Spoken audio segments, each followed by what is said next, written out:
मैं Rinku Kumar KPS academy history में आपका फिर से वर्णन करता हूँ।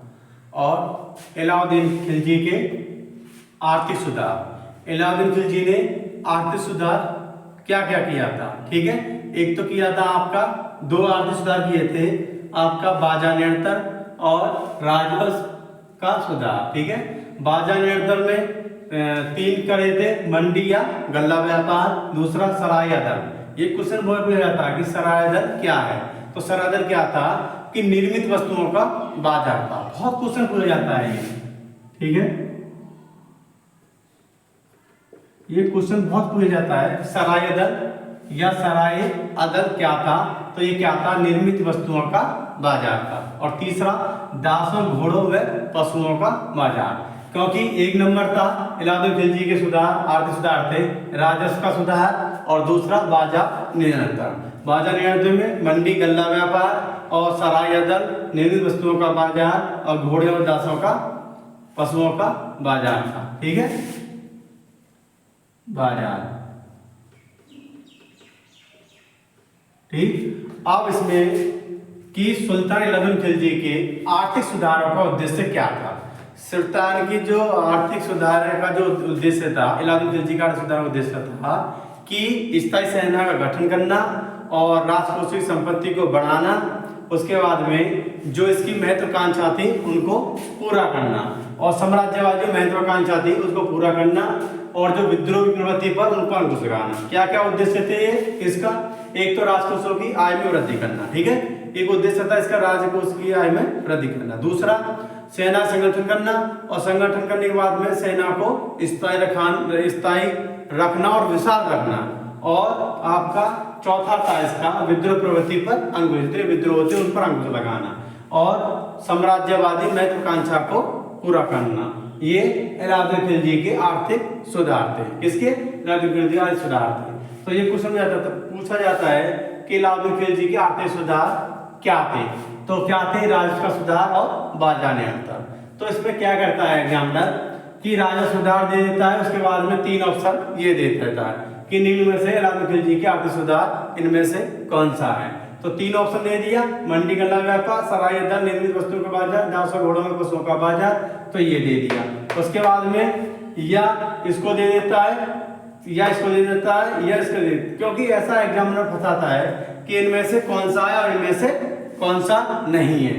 तो राजस्व का दे देता है और तीनों दे देता है। तो इसके बाद में यह बाजार नियंत्रण दे देता है तो राजस्व नहीं देता। तो ये ऑप्शन इसमें जो एग्जामिनर फंसाता है। उसके बाद में अलाउद्दीन खिलजी के आर्थिक सुधारों का उद्देश्य क्या था। एक उद्देश्य था स्थायी सेना का गठन करना और विशाल सेना रखना, ठीक है। और दूसरा था आपका जो राजकोषीय था, इसका जो राजकोष था उसको में वृद्धि करना, आय में उसको मतलब और ज्यादा धन इकट्ठा करना। उसके बाद में जो विद्रोह थे उन पर अंकुश लगाना, और साम्राज्यवादी मतलब अपने विस्तार को, अपने क्षेत्रियों को, अपने जो क्षेत्र था, जो सुल्तान का क्षेत्र था अलाउद्दीन खिलजी का, और बड़ा करना। इसलिए आगे चलकर इसने दक्षिण अभियान भी किए और आपके उत्तर भारत में अभियान भी किए, वहां से लूटपाट की और जिससे कि धन वहां से लूटा, यदि संपत्ति लूटी, जिससे कि आगे चलकर स्थायी सेना का संगठन करता है, और दासों में घोड़े पशुओं का बाजार भी लगाता है, और सराय दर, निर्मित वस्तुओं का बाजार भी लगाता है, और गड़ी, मंडी, गल्ला व्यापार। यहाँ पर लोग उल्लेख है इसका कि इस नियम से, सुधार नियम से गरीब जो निम्न वर्ग के लोग थे उनको कोई फायदा नहीं हुआ। फायदा किनको हुआ? जो बड़े धनी लोग थे। आगे चलकर मैं आपको बताता हूँ।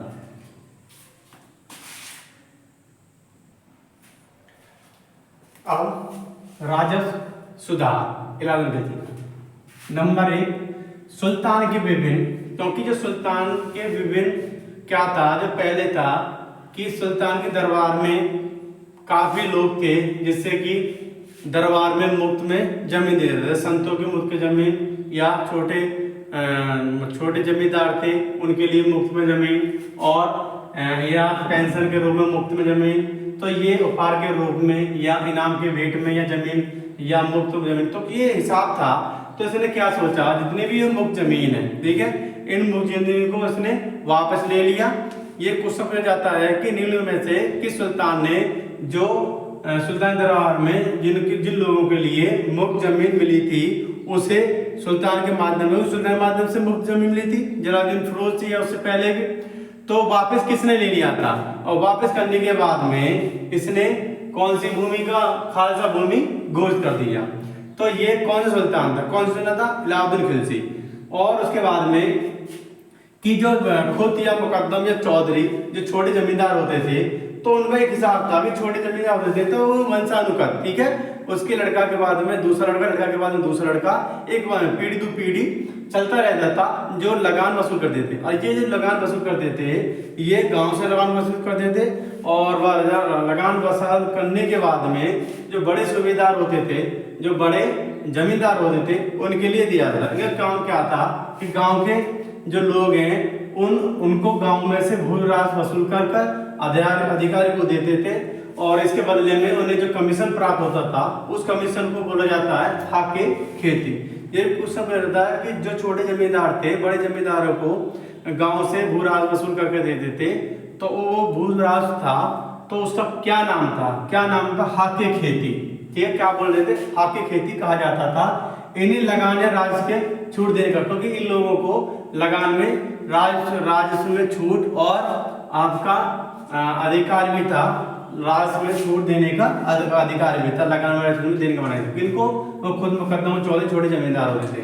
उसके बाद में भू राजस्व की वसूली नगद या अनाज दोनों रूप में की जाती थी, क्योंकि जब भू राजस्व की वसूली की जाती थी उससे पहले नगद या पैसे के नगद की जाती थी या अनाज माल, जैसे गेहूं है, चावल है, तो उसके बदले में यदि किसी पास में रुपया नहीं है तो गेहूं ले सकता है, चावल ले सकता है, और इसके पास में रुपया है वो नगद दे सकता है। तो इसने जो वीरता दी थी, इसने क्या करा, इसने नगद को छोड़कर इसने अनाज के रूप में वसूली को वीरता दी। किसके रूप में, अनाज के रूप में। और विशेष रूप से दो क्षेत्र था, क्षेत्रों के अधिकारी को निर्देश दिए थे। तो इस प्रकार है राजस्व सुधार, सुल्तान के विभिन्न लोगों को प्रदान की गई कर मुक्त भूमि, ठीक है, कर मुक्ति, उस पर कोई टैक्स नहीं था।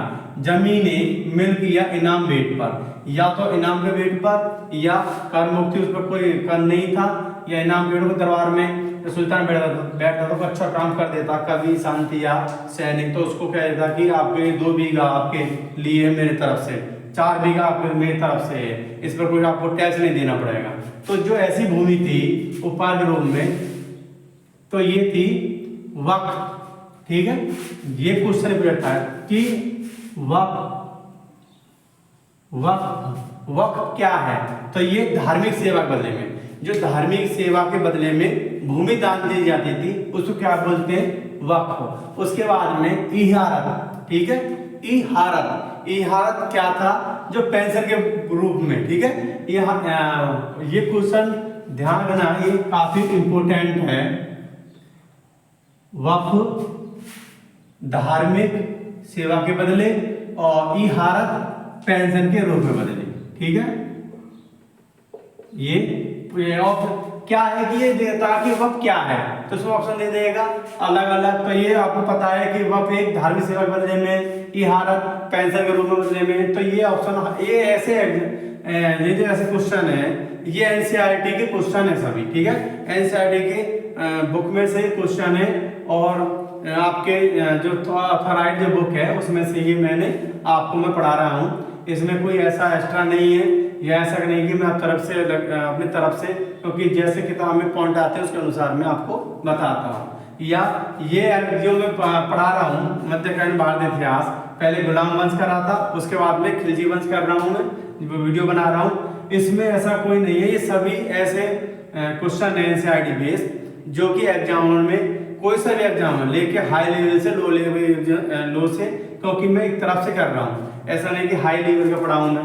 तो ये आपके काम में जीडीके में भी आएगा, और आईएसपीसीएस, टीजीटी, पीजीटी, दरोगा जो भी एग्जाम होता है जिसमें हिस्ट्री आती है, ठीक है, उसमें ये सभी लेके लो लेवल से लेके हाई लेवल तक मैं आपके लिए पढ़ा रहा हूँ। तो वक्फ क्या था, ये धार्मिक पेंशन के बदले में जमीन दी जाती थी, और इहारत क्या था, पेंशन के रूप में जमीन दी जाती थी। तो उसने ये जमीन सभी जब्त कर लिया, क्यों, किसने कर लिया, अलाउद्दीन खिलजी ने। और सरकारी भूमि, ठीक है, और सरकारी भूमि अर्थात खालसा भूमि घोषित किया। खालसा भूमि क्या थी, खालसा भूमि ऐसी थी जो सुल्तान के अधीन खेती की जाती थी, सुल्तान के ही लोग खेती करते थे, और जो मजदूर लोग थे, जो छोटे मजदूर थे, इस भूमि में थे। तो इसमें क्या था कि बड़े किसानों के लिए, जो बड़े किसान या छोटे किसान या मजदूर के लिए बात है, क्योंकि जब जो काम चालू हो गया तो खालसा भूमि घोषित कर दी, मतलब सरकारी भूमि, तो किसके अधीन आ गई? सुल्तान के अधिकार में आ गई। और सुल्तान के अधिकार में आने के बाद में जो निम्न वर्ग लोग थे, तो ये निम्न वर्ग लोग थे या और जैसे छोटे या थोड़े घने बड़े थे मध्यम वर्ग के लोग, तो ये किसके अधीन काम करने लगे? सुल्तान के में। क्योंकि इसने घोषित क्या कर दिया, जो कर मुक्त भूमि थी या उपहार या भेंट की सुल्तान ने दे दिया था, तो वो सगड़ी जमीन जब्त कर ली। जब्त करने के बाद में उसको सरकारी भूमि या खालसा भूमि घोषित कर दिया। उसके बाद में नंबर 2, खुद मुकद्दम चौधरी छोटे जमींदार जैसे वंशानुगत हिंदू लगान अधिकारियों के विशेषाधिकार समाप्त हो घोषित किए गए। क्योंकि क्या था, जो खुद मुकद्दम चौधरी जो छोटे जमींदार होते थे, ये एक वंशानुगत मतलब पीढ़ी दो पीढ़ी हिंदू लगान वसूल करते थे और अधिकारी भी थे, तो ये सभी इसने उसको समाप्त कर दिया, घोषित कर दिया। उसके बाद में यदि लोग गांव से भूराज वसूल कर अधिकारियों को देते थे, तो क्योंकि ना काम था गांव से जो लोग भूराज वसूल देते, क्योंकि ये छोटा जमींदार था, उसके बाद में बड़ी जमींदार था, बड़ी जमींदार इन पर छोटे जमींदार को बोलता था कि आप गांव से लगान या राज वसूल करें, तो इनका काम ये था। यदि लोग गांव से भूराज वसूल कर अधिकारियों को देते थे, इसके बदले में उन्हें जो कमीशन प्राप्त होता था उसे क्या बोला जाता था? हक़ खेती कहा जाता था, तथा इन्हें लगान या राज में छूट देने का अधिकार प्राप्त था। तीसरा नंबर कौन? भू राजस्व की वसूली नगद तथा अनाज दोनों रूप में की जाती थी, लेकिन इलाउद्दीन खिलजी ने अनाज के रूप में वसूली को वीरता दी थी और विशेष रूप से 2 आग क्षेत्रों में अधिकारियों को निर्देश दिए थे। किससे? विशेष रूप से 2 आग क्षेत्र था, इसको अधिकारियों को निर्देश दिए थे। क्योंकि पहले क्या था, अनाज है नगद वेतन अनाज या नगद वसूली की जाती थी, तो नगद भी जो नगद है उसको नगद, और जिसको पैदा नगद दे देता नगद, और जिसको अनाज था गेहूं चावल जो भी अनाज होता था उसके बदले वो अनाज भी दे सकता था। पर लेकिन इसने क्या करा कि नगद राज छोड़कर इसने किसको वीरता दी गई? ये भी क्वेश्चन पूछता है, ये काफी इंपोर्टेंट क्वेश्चन है कि इलाउद्दीन खिलजी ने किसको वीरता दी गई? तो किसको? अनाज के रूप में। ठीक है, तो 2 थी, या आप नगद दे सकते हैं या अनाज, दोनों के रूप में थे, जो आपसे इससे इलाउद्दीन से पहले थे। वीरता किसको दी? अनाज के रूप में। ठीक है, अब चौथा पॉइंट,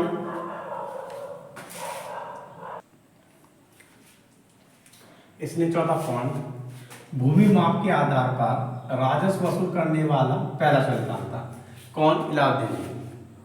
भूमि मापने वाला ये पहला सुल्तान था। कौन? ये प्रथम सुल्तान। उससे पहले किसी ने भी भूमि के आधार पर राजस्व वसूल करने का कोई उपचार नहीं था और नहीं किसी ने किया। ये पहला सुल्तान था जिसने भूमि माप के आधार पर राजस्व वसूल करने का नियम बनाया था। उसके बाद में ये क्योंकि भूमि माप के आधार पर राजस्व वसूल करने वाला ये पहला सुल्तान था। ये क्वेश्चन पूछा जाता है कि भूमि माप के आधार पर राजस्व वसूल करने वाला पहला सुल्तान कौन था? तो कौन था? इलाउद्दीन खिलजी। उसने 60 × 60 बराबर 3600 वर्ग गज का बीघा मानता था। कितने वर्ग का गज का बीघा मानता था? 3600 वर्ग गज का ये 1 बीघा मानता था, और उसके 20वें भाग को, ठीक है, क्योंकि 3600 वर्ग गज का 1 बीघा मानता था और उसके 20वें भाग को 1 बिस्वा, ठीक है, किसके? इसके 1 बीघा मानता था और 1 बिस्वा उसके 20वें भाग को, ठीक है, 20वें भाग को 1 बिस्वा मानते हुए कर वसूल किया जाता था।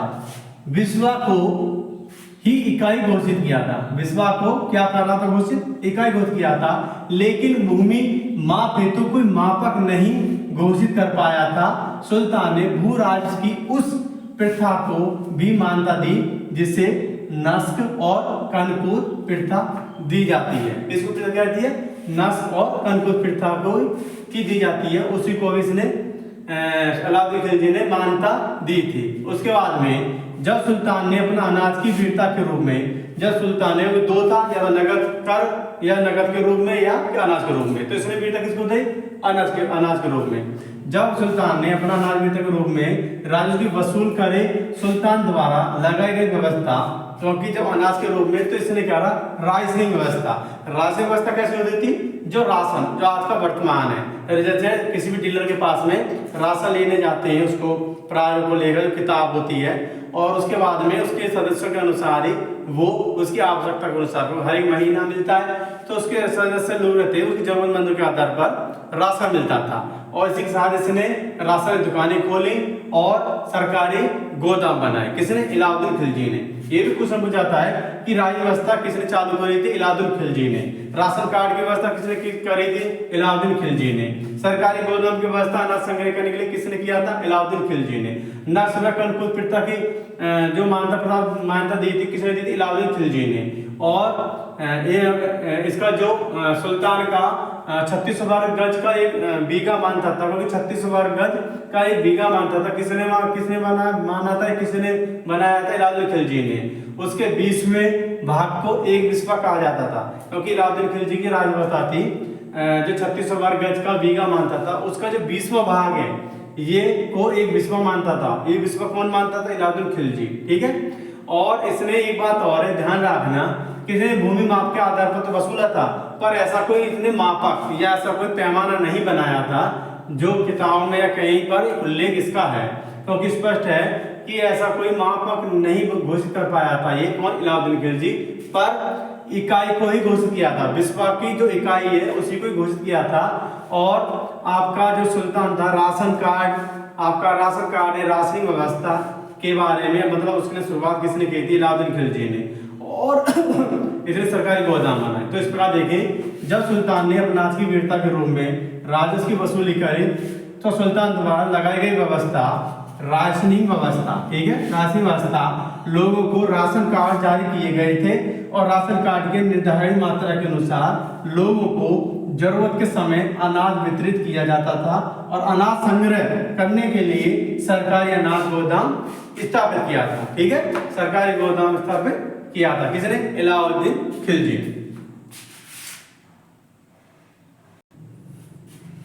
एक और पॉइंट नंबर 6, सर्वाधिक उपज का 50%, मतलब 1/2 भाग दर से भू राज वसूल करने वाला पहला सुल्तान था। ये भी क्वेश्चन पूछा जाता है, ठीक है, कि इसने जो सर्वाधिक उपज का 50%, मतलब 1/2 भाग दर से भू राज वसूल करने वाला पहला सुल्तान था। कौन? इलाउद्दीन खिलजी।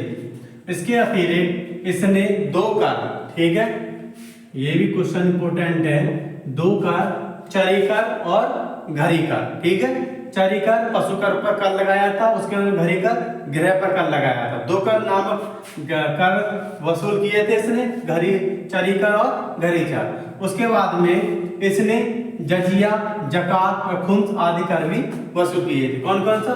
जजिया, जकात और खुम्स आदि कर भी वसूल किए जाते थे। और इसने राजस्व को एकत्र करने के लिए एक अधिकारी का पद नियुक्त किया था। इसको राजस्व को एकत्रित करने के लिए इसने मुस्तखराज, क्या? मुस्तखराज नामक अधिकारी को नियुक्त किया था। किसने? इलाउद्दीन खिलजी ने। किसने? इलाउद्दीन खिलजी ने। उसके बाद में सैनिक अभियान से लूटा माल को, ठीक है। अभी खुम्स क्या है? तो सैनिक जो अभियान चलते थे, जो सैनिक द्वारा जो माल लूटा जाता था उसको क्या बोला जाता था? खुम्स का, ठीक है। और ये क्या होता था? 1/5 भाग जो सैनिक को बांटा जाता था, क्या?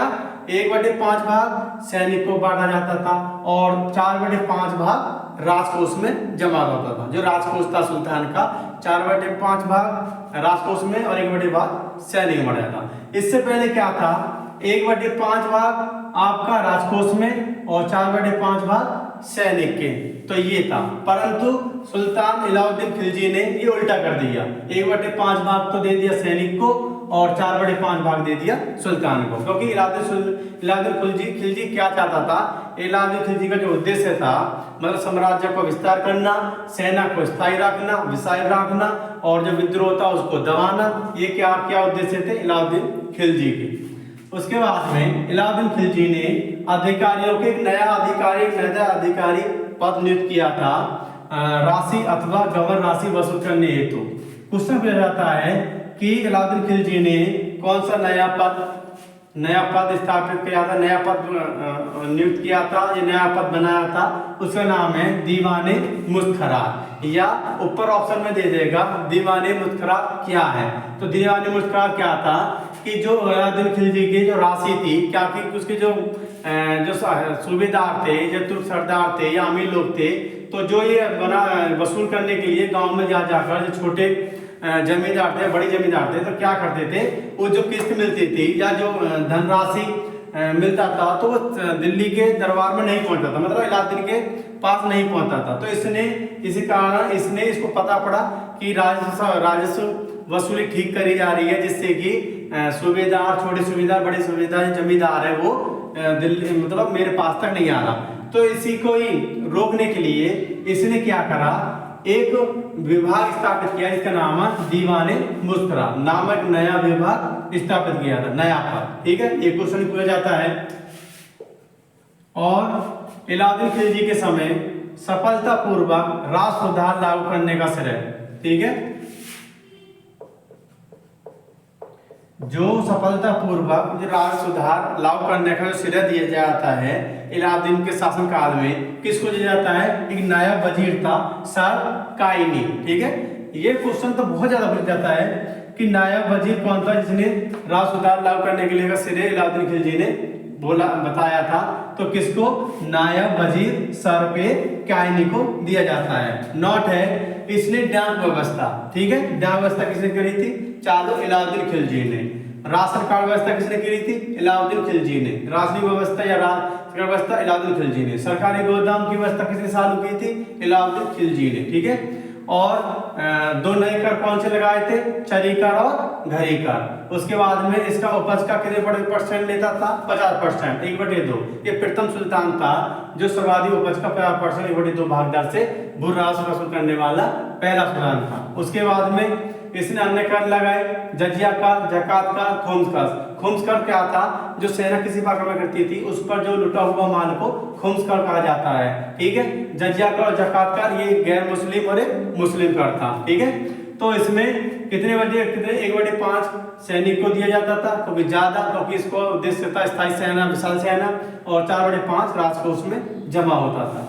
तो ये अलग अलग है। और इसने एक इंपॉर्टेंट बात हो रहा है, अलाउद्दीन खिलजी ने मंगोल आक्रमण के निपटने के लिए, अलाउद्दीन खिलजी ने मंगोल आक्रमण निपटने के लिए किस नीति का उपयोग करवा जाता, जो बलबन की लोहे में रक्त की नीति अपनाई थी। ठीक है, ये क्वेश्चन जाता है कि अलाउद्दीन खिलजी ने मंगोल आक्रमण निपटने के लिए किस नीति का उपयोग किया था, या उसका नाम पूछ लेते हैं। तो लोहे व रक्त की नीति किसकी थी, बलबन की।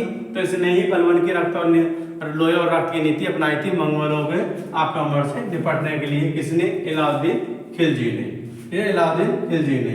और इसका जो सुधार लागू करना या राज्य सुधार करने के लिए किसको श्रेय देता है, ये एक नायब वजीर था सर काइनी, उसको ये श्रेय देता है। ठीक है, अब ये जो आपका हो गया है अलाउद्दीन खिलजी का तीसरा पार्ट है, ये जो पार्ट है राजस्व सुधार। ठीक है, अब मैं आपको बाजा निर्णय, ठीक है, अब तो जो मैंने बताया आपको अलाउद्दीन का राजस्व सुधार का सारे पॉइंट बढ़ाए थे, क्या क्या राजस्व सुधार किए थे। और आगे भी थोड़ा सा बीच में पॉइंट यदि अलाउद्दीन के बारे में यदि याद आते रहेंगे, तो इसलिए मैं बीच बीच में, क्योंकि मैंने उसने ये नहीं बताया था, क्योंकि उसने डाक व्यवस्था लागू की थी, तो ये पॉइंट नहीं बताया था, बीच बीच में पॉइंट बताता रहूंगा। दूसरा पॉइंट है कि मंगोल निपटने के लिए इसने लोहे रक्त की नीति अपनाई थी, जो बलबन की थी। तो बीच बीच में मैं पॉइंट ही बताते रहूंगा। और आज जो मैंने बताया है, ये एक नया पद था, नया पद की चालू किया था इसने, दीवाने मुस्खरात, ये भी इम्पोर्टेंट है।